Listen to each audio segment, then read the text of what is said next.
Alright, here we go. Jason here again, and in this lab we're going to create a home office solution with virtual network gateway, creating an Azure VPN, for example, for at the height of COVID when all employees had to continue work from a home setting. And of course, you can't start working without a network, so we're going to create a virtual network right here. And we're going to use our same resource group of Azure Bootcamp here. We're going to call the VNet Bootcamp on this one. Gonna go to IP addresses here. This block is fine. This CIDR number is fine as well. In a bit we'll create the gateway subnet, but for now we are all set with that, and we will do review and create. That is all good. We'll create that. Once that deploys, we will go in and create a gateway subnet. So the resource can access the internet in some way. Go into subnets there, add a gateway subnet, and that is what we're secretly or securely, access the internet securely. And this will be for a virtual network gateway, so we will add that starting address 10.0.1.0. Solder notation 24, so we have our subnet there. Perfect. And now we will first of all take a look at it. East US, everything is good there. Let us go to virtual machines, where we will create a VM, and we'll keep it in the Azure Bootcamp resource group. And the VM we will call VM1, although we're only making one. We don't need any redundancy here. Be standard. The Ubuntu server at 20.04 is all good. We're going to create a new key pair. And the key pair name is going to be, I have this written down here, TCP VM key. We're going to select public inbound ports to none. We do not want this virtual machine to access the internet. Of course, we're going to use this for VPN purposes, so we want to have a secure connection to it. We do not want it to be accessible on the internet. So everything else is all good here. Actually, no, we're going to go to networking. Disks is all good. We're going to keep it on the default subnet. But again, we do not want this to go out to the internet, so we'll switch public IP to none there. As you see, the public inbound ports is none. And of course under the virtual network of VNet Bootcamp, and we will review and create that. Let me take a look there, and we create it. Now we can download the private key, and I'll put it in my folder here off screen that I will need it. Alright, so we're going to deploy that. And once we're all good, actually, I think we should be all good with that.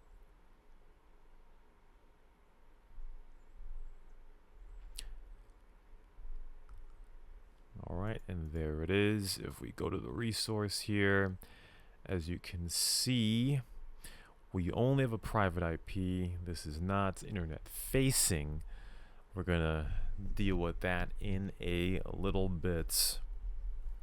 So now we're going to create the virtual network gateway, and this will take a while to deploy. Just a bit of a forewarning here. So here we're going to call this VNG1 for the virtual network gateway. Over at East US for the SKU, we don't need too much for this. This is just for demonstration purposes, so we'll knock this down to VPN GW1 of generation 1. The virtual network will be the VNet Bootcamp, and we automatically see the gateway subnet that we made a few minutes ago. For public IP address name, we will do VPN IP1 to keep it simple. Active mode we will disable, and everything is good there, so we will review and create on this. Alright, that is all good. So again, this will take a good while to deploy. Last time it took me about 20 minutes for it to deploy, so we'll take a look at something else here. In the documentation, you'll be able to download some certificates. It will be in the GitHub, and this is what we're going to use to create the VPN certificate to connect to the VPN. So we're going to look over it first of all, then we'll pause here. This will be the root certificate that we will put into Azure to access the VPN. And then we'll double click on the client certs right here to make a name for the certificate to use to connect to the VPN, but we will do that once the deployment of the virtual network gateway is completed. Alright, so finally the virtual network gateway has deployed. We're going to take a look at that resource here, and in order to configure the VPN, we will click under settings here to point to site configuration. We're going to configure this now, and for the address pool, we're going to have a class B address here. 172.16.0.0/24.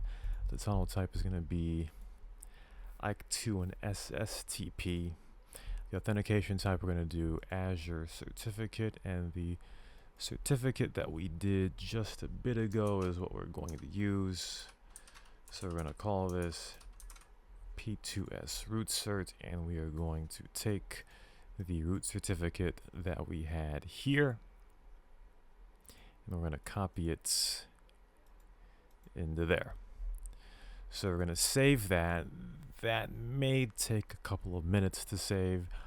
Once that is done, we will download the VPN client, and we'll be back. Alrighty, so now that it's saved, we can download the VPN client, which will take a couple of seconds, but it'll download shortly here. Alright, there it is. I'm going to throw that into the folder I'm using right here. Alright, so we're going to unzip this.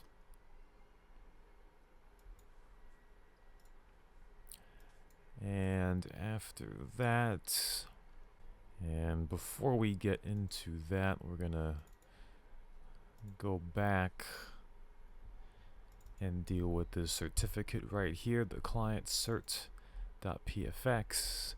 We're gonna store it on our current user. This is all good. We can do next here, the password. You can make it anything. We're not gonna use it at this point, but we'll do next, and finish. So the import there is successful, and we should be able to see the cert in certificate manager for the current user. We see it right there, and it should also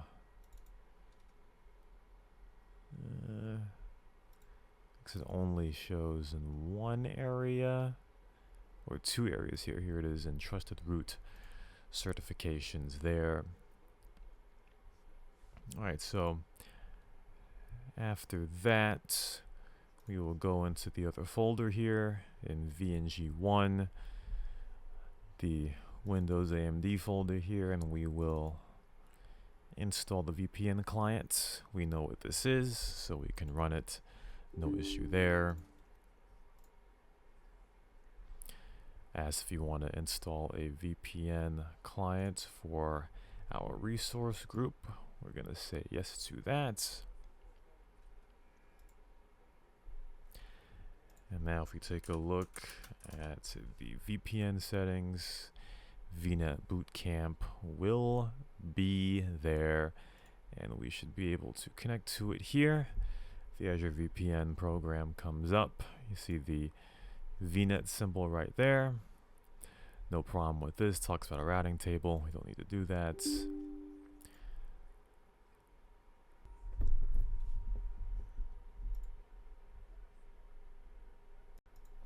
Alrighty, so we're all good there. The VPN has successfully connected. So now we can go over to the virtual machine. We already saved that, no problem with that. Over VM1 right here, and again we see that the private IP address is here, so we want to make sure that we can ping that IP, and this is not the, I don't have a Class A address in my home network, so this should ping without issue here.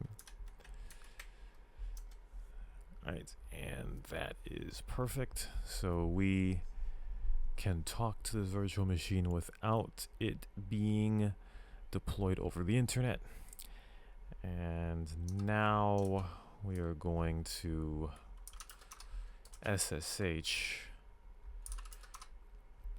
into this virtual machine here. Just have to get the correct directory.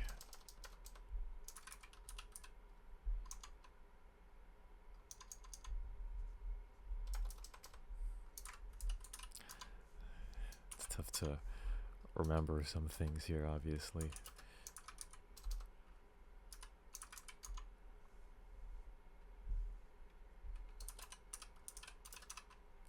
Probably should open the git bash in the direct directory here. Alright, so we're gonna SSH into this virtual machine 10.0.0.4. We've got the private key in there as well. Alright, so we had a bit of an issue right there. We tried to SSH into the virtual machine, but I guess the known hosts there were cached and it wouldn't approve the key, so we removed the old keys associated with that private IP, and now we should be able to get in, which we do, luckily enough. Alright, so now in this brand new virtual machine, we're gonna first of all do an update, which is what you should do every time these get deployed. And then what we're gonna do is install the Apache web server that we want to access. And of course, this is not going to be over the internet. I've got to put install in there. I want to continue there. And before we get into the web app, we're just going to restart it just to freshen it up. Once that's done, we'll come right back. All right, good stuff. That command is all good, and like I said, we're just gonna restart the web server here just to keep it fresh. systemctl restart the Apache 2 service, and it will do its thing in the background there. And once that is done, we can test the connect, like we can copy the private IP address and go to it, and we see it right there. So the Apache 2 web server is now on, and we used the VPN to be able to access this page right here. Of course, if we turn the VPN off, which we'll do very briefly here, and if we try to go to 10.0.0.4, of course, we would not be able to get into it. There, it's loading endlessly, not even going to wait. But if we get back in the VPN here and connect, then there it is. It comes up right away. So there it is. There's a proof of concept there. The company can now connect to the VPN to be able to access internal affairs to do their work. This was Jason, and that was another lab on Microsoft Azure. Thank you.